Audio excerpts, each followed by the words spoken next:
السلام علیکم ورحمۃ اللہ وبرکاتہ۔ الحمد للہ رب العالمین والصلاة والسلام علی سید الانبیاء والمرسلین نبینا محمد وآلہ وصحبہ اجمعین، اما بعد، اعوذ باللہ من الشیطان الرجیم۔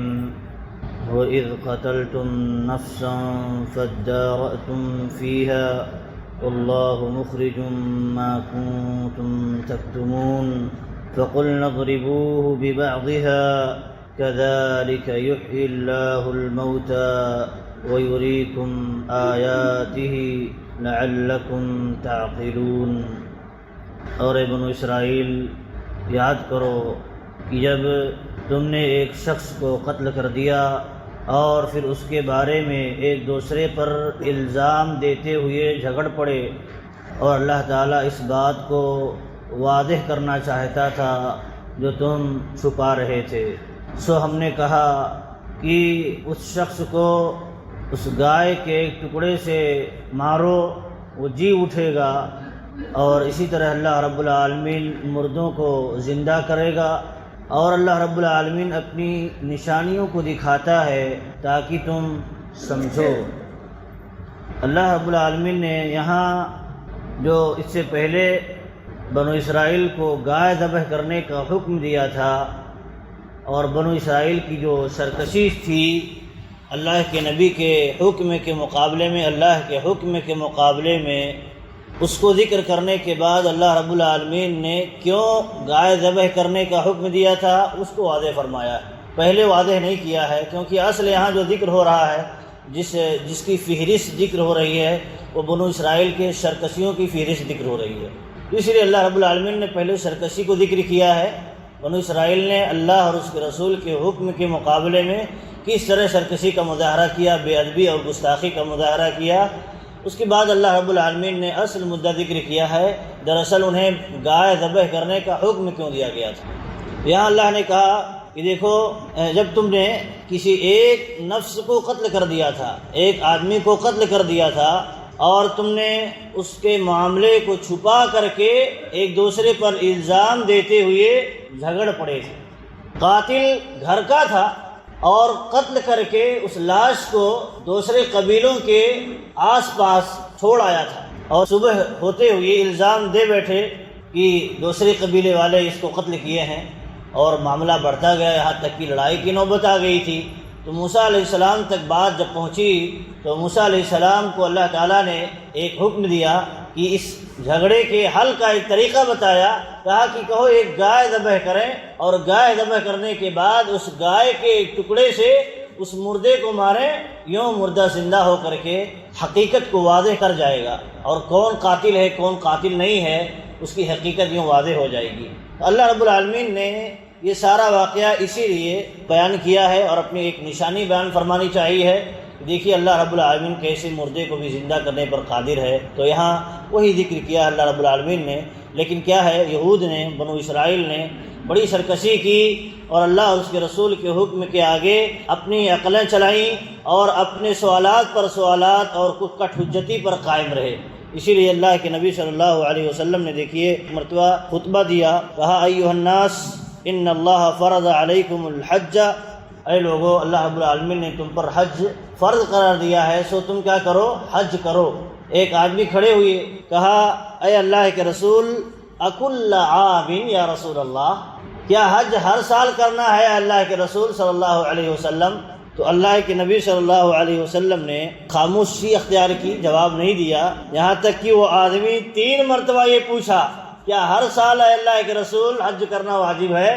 اللہ کے نبی صلی اللہ علیہ وسلم خاموش رہے۔ پھر کہتے ہیں کہ لو قلت نعم لوجبت، اے لوگو، اگر میں کہہ دیتا ہاں ہر سال واجب ہے تو واجب ہو جاتا، اور واجب جب ہو جاتا تو تم استطاعت نہیں رکھ پاتے۔ پھر کہا اللہ کے نبی صلی اللہ علیہ وسلم نے، ذرونی ما ترکتکم یا دعونی ما ترکتکم، میں جس چیز کو بتا کر کے تمہیں چھوڑ دیا ہوں، خاموش ہو گیا ہوں، تو تم اس کو کرو، اور بہت زیادہ قرید نہ کرو۔ اللہ کے نبی صلی اللہ علیہ وسلم نے آگے فرمایا، کیوں؟ انما ہلک من کان قبلکم بسؤالہم واختلافہم علی انبیائہم، کہ تم سے پہلے کی جو امت تھی بہت زیادہ سوالات کی بنیاد پر اور اپنے انبیاء سے اختلاف کی بنیاد پر ہلاک ہو گئی۔ دو وجہ بیان کی، بہت زیادہ سوالات کی بنیاد پر اور اپنے انبیاء سے اختلاف کی بنیاد پر ہلاک ہو گئی۔ آگے اللہ کے نبی صلی اللہ علیہ وسلم نے فرمایا فَإِذَا نَهَيْتُكُمْ عَنْ شَيْءٍ فَاجْتَنِبُوهُ، سو تم دیکھو جس چیز سے ہم تمہیں منع کریں رک جاؤ۔ وَإِذَا أَمَرْتُكُمْ بِأَمْرٍ فَأْتُوا مِنْهُ مَا اسْتَطَعْتُمْ، اور جس چیز کا حکم دیں تو استطاعت ہو تو استطاعت بھر اسے کرنے کی کوشش کرو۔ یہ نسخہ اللہ کے نبی صلی اللہ علیہ وسلم نے دیا ہے امت کو، جب حکم دیا جائے تو اسے کرنا چاہیے، اور جس چیز سے منع کیا جائے رک جانا چاہیے۔ شرط لگا دی ہے جتنی استطاعت ہو اتنی استطاعت بھر لگا دو اس کو کرنے کے لیے، اس سے رکنے کے لیے۔ بہت زیادہ سوالات نہ کیا جائے اور انبیاء کی مخالفت بھی نہ کی جائے، کیوں؟ اس سے ہلاکت لازم آتی ہے، اس سے اللہ رب العالمین کا عذاب واقع ہوتا ہے قوموں پر۔ تو یہاں اللہ رب العالمین نے وہی ذکر کیا ہے۔ دیکھیے کہ جب ان سے کہا گیا کہ جب تم نے ایک نفس کو قتل کر دیا اور اس کو چھپا لیا، اختلاف کے شکار ہو گئے، تو اللہ رب العالمین نے کہا جو کچھ تم چھپا رہے تھے اس کو اللہ رب العالمین واضح کرنے والا تھا۔ تو اللہ رب العالمین نے حکم دیا کہ فَقُلْنَا اضْرِبُوهُ بِبَعْضِهَا، کہ تم گائے کے گوشت کے ٹکڑے سے اس مردے کو مارو۔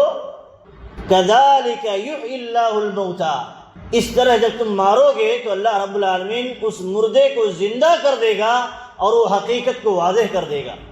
تو ایسا ہی ہوا، چنانچہ لوگوں نے گائے کے گوشت کے ٹکڑے سے، کسی بھی ٹکڑے سے، ذکر نہیں ہے تفصیل کون سا ٹکڑا تھا، کون سے گائے کا گوشت کا حصہ تھا، پاؤں کا کہ ہاتھ کا کہ جسم کا، کون سا تھا نہیں، لیکن بس اللہ رب العالمین نے یہاں تفصیل نہیں کی ہے، تو ہمیں تفصیل میں نہیں جانا چاہیے۔ گائے کے ایک گوشت کے ٹکڑے سے انہوں نے مارا اور یوں وہ زندہ ہو گیا، مردہ مقتول زندہ ہو گیا، اور حقیقت کو واضح کیا کہ فلاں شخص نے مجھے قتل کیا تھا، اور معاملے کو چھپا کر کے الزام دوسرے پر لگا رہا تھا، اور پھر اس کے بعد مر گیا۔ اللہ رب العالمین نے یہاں ایک عقیدے کی چیز ذکر کی ہے، وہ کیا ہے؟ ایسے ہی اللہ رب العالمین مردوں کو زندہ کرتا ہے، یا ایسے ہی اللہ رب العالمین مردوں کو زندہ کرے گا۔ دیکھو یہ اللہ کی ایک چھوٹی سی نشانی ہے، ایک عقیدہ ہے۔ دیکھیے مرنے کے بعد ہمیں دوبارہ زندہ ہونا ہے، یہ عقیدہ اللہ رب العالمین یہاں ہمیں دے رہا ہے۔ دیکھیے اللہ قادر ہے، جیسے تمہیں مارنے پر قادر ہے اور تمہاری ہڈیاں گوشت گل سڑ جائیں گی، اس کے بعد تمہیں دوبارہ زندہ کرنے پر بھی قادر ہے۔ آگے کہا وَيُرِيكُمْ آيَاتِهِ لَعَلَّكُمْ تَعْقِلُونَ، یہ دنیا میں کچھ ایسی نشانیاں دکھا دیا ہے تاکہ تمہارے پاس عقل ہے تو سمجھو، سوجھ بوجھ رکھو، عقل سے کام لو، اور آئندہ دوبارہ زندہ کیے جاؤ گے اس پر یقین رکھو۔ تو یہاں اللہ رب العالمین نے ایک عقیدہ بھی دیا، جسے کفار کا عقیدہ تھا کہ جب ہم مر جائیں گے، گل سڑ جائیں گے، تو دوبارہ ہم کیسے زندہ کیے جا سکتے ہیں، دوبارہ ہم کیسے اٹھائے جا سکتے ہیں۔ یہ ان کی کم عقلی تھی، وہ نہیں سمجھ پاتے تھے۔ تو اللہ تعالیٰ نے کئی جگہوں پر، سورہ بقرہ میں 5 جگہوں پر مردہ کرنے کے بعد دوبارہ زندہ کیا ہے انسانوں کو اور چیزوں کو اللہ رب العالمین نے۔ یہ دوسرا واقعہ ہے، ابھی گزرا ہے، جو 70 لوگ موسیٰ علیہ السلام کے ساتھ گئے تھے، مار دیا تھا اللہ رب العالمین نے ان کی سرکشی کی بنیاد پر۔ تو موسیٰ علیہ السلام کے درخواست پر کہ ہم قوم کو کیا جواب دیں گے، اللہ رب العالمین نے انہیں دوبارہ زندہ کر دیا تھا۔ یہاں دوسرا واقعہ ہو رہا ہے بنو اسرائیل ہی کے درمیان، اللہ رب العالمین نے جو ان لوگوں نے ایک آدمی کو قتل کر دیا تھا، اللہ تعالیٰ نے اسے زندہ کیا، اور زندہ کرنے کے بعد اسے پھر سے مار دیا۔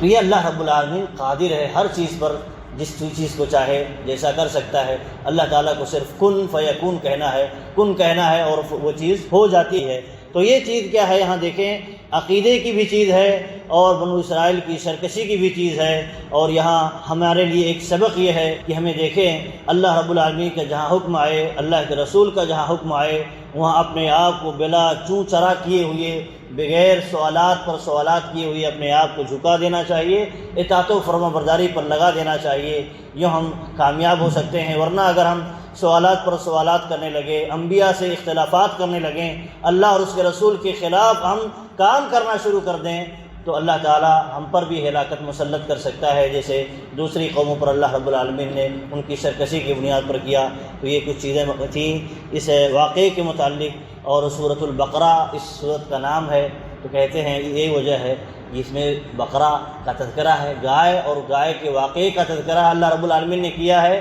اور بنو اسرائیل کا گائے سے بڑا گہرا تعلق تھا۔ ایک تو بچھڑے کی پوجا تھی، بچھڑے کی پوجا میں مبتلا ہوئے تھے، اور دوسرا واقعہ یہاں یہ آیا کہ اللہ رب العالمین نے انہیں گائے ذبح کرنے کا حکم دے دیا۔ ایک آزمائش تھی، کیونکہ ان کے دلوں میں اگر گائے کے متعلق کہیں نہ کہیں کوئی عقیدہ بیٹھا ہوا ہے ابھی اگر، تو گائے ذبح کر کے اللہ رب العالمین اس عقیدے کو نکالنا چاہتا ہے ان کے دلوں سے۔ جس چیز سے محبت ہوتی ہے دل میں وہ انسان نہیں کرنا چاہے گا۔ جیسے اب یہاں ہمارے ہندوستان میں گو کشی ایک طرح سے جرم ہے، کیونکہ ان کے یہاں گائے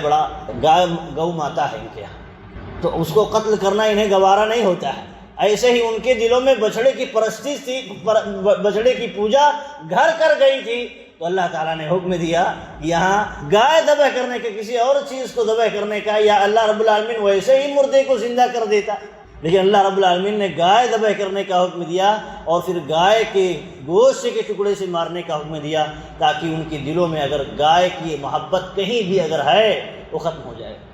اللہ رب العالمین سے دعا ہے کہ اللہ رب العالمین جو کچھ ہم سنتے ہیں دین کی باتیں اس کے مطابق عمل کرنے کی توفیق دے، اور اللہ رب العالمین بنو اسرائیل اور یہود کی سرکشیوں سے اللہ رب العالمین ہمیں بچائے۔ آمین وآخر دعوانا ان الحمد للہ رب العالمین۔